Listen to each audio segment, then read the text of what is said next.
Caríssimo telespectador da Rede Século XXI, muito obrigado pela sua audiência, que bom encontrá-lo diante do televisor. Programa sob a responsabilidade do Ordinariado Militar do Brasil dá continuidade ao estudo sobre a graça, o cerne do estudo sobre a teologia da justificação. Deus que nos justifica em Cristo, cancelando nossos pecados, purificando nossas iniquidades e nos adotando como filhos, filhos adotivos do Pai em Cristo, concedendo-nos a vida eterna, fazendo-nos participantes da natureza divina, da vida divina. Hoje nós vamos falar de uma característica da vida da graça, da ação da graça de Deus na nossa vida, uma característica peculiar, imprescindível para que nós compreendamos a partir de onde, de quando e como Deus age pela sua graça na nossa vida. A palavra sobrenatural é uma palavra que, fora do contexto cristão, tem os sentidos mais diversos. Não pode ser assim na teologia cristã católica, porque o sentido da palavra sobrenatural é sempre um sentido trinitário. A natureza humana é uma, a natureza divina é sobre. A natureza está acima da natureza infinitamente, porque é a natureza do Deus Todo-Poderoso.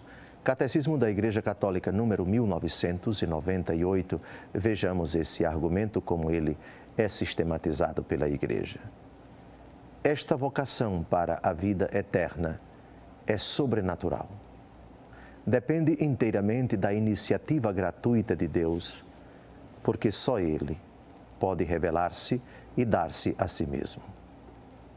E ultrapassa as capacidades da inteligência e as forças da vontade humana, como de qualquer criatura. Ninguém pode definir Deus, ninguém pode limitar ou delimitar o agir de Deus, com muito mais razão a sua graça. Graça que é de uma iniciativa infinita e que age de forma absolutamente para além das nossas capacidades intelectivas.